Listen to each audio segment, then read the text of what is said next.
Bonjour et bienvenue dans cette nouvelle vidéo de Mémoire d'excellence dans laquelle on va répondre à la question suivante: est-ce qu'il faut vraiment faire des études? Vous avez deux avis à ce sujet. Le premier, c'est celui qui va vous dire que oui, il faut absolument en faire, sinon vous n'allez pas réussir dans la vie. Et le deuxième, c'est celui qui va vous dire que non, ça ne sert à rien parce qu'on peut tout apprendre via Internet. On va prendre un petit peu de recul dans cette vidéo et tenter d'apporter des éléments de réponse pour savoir ce qu'il en est vraiment. Mais avant, on va analyser le modèle éducatif actuel. Ce qu'il faut savoir, c'est que l'école, à la base, repose sur le modèle du 19e siècle. C'est-à-dire qu'à ce moment-là, on est en pleine révolution industrielle et les grands patrons avaient énormément besoin de main-d'œuvre qualifiée et l'école a été mise en place pour répondre à leurs attentes. Ce modèle a très bien marché jusqu'au 20e siècle, mais cependant, à l'heure actuelle, avec l'essor du numérique, il est énormément remis en question parce que beaucoup disent qu'on peut améliorer la façon dont on enseigne à l'école. Ou voire même que certains disent que ça ne sert à rien d'y aller, ça ne sert plus à grand chose. Maintenant que ça c'est dit, je vais tenter de vous apporter des éléments de réponse, mais avant j'aimerais faire un avertissement. Je ne vous dirai pas dans cette vidéo qu'il faut faire des études ou pas, ce n'est pas à moi de vous le dire, c'est à vous de savoir s'il est utile ou pas de faire des études, dans votre cas. Donc, c'est à vous-même de réfléchir à cette question. Maintenant que ça c'est dit, j'aimerais vous apporter 3 éléments de réponse. La première réponse, c'est de dire que dans certains cas, oui, il est utile de faire des études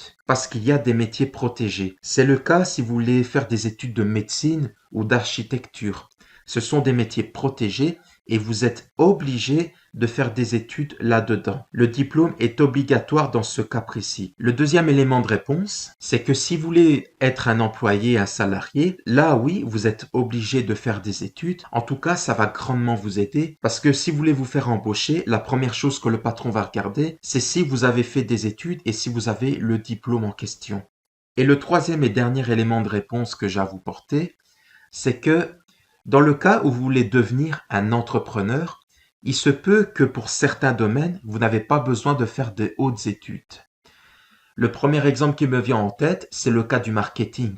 Encore une fois, je dis bien dans le cas où vous voulez devenir un entrepreneur. Et je prends l'exemple du marketing parce qu'il y a beaucoup de personnes qui se lancent dans ce domaine en tant qu'indépendants, mais qui n'ont jamais fait de marketing dans leur vie. Ils n'ont jamais fait d'études là-dedans. Ils se lancent à peine. Et d'ailleurs, certains réussissent très bien. Mais si vous voulez devenir un entrepreneur dans un métier protégé, là, vous êtes obligé de faire des études. J'espère que cette vidéo vous aura été utile et qu'elle vous aura apporté des éléments de réponse à cette question. Si jamais elle vous a plu, vous pouvez la liker et la partager. Vous pouvez également vous abonner à la chaîne YouTube. En complément, vous êtes libre de recevoir mon guide Booster votre mémoire, dans laquelle je vous donne les techniques de base pour mémoriser et apprendre plus rapidement. Sur ce, je vous dis à la prochaine. Ciao!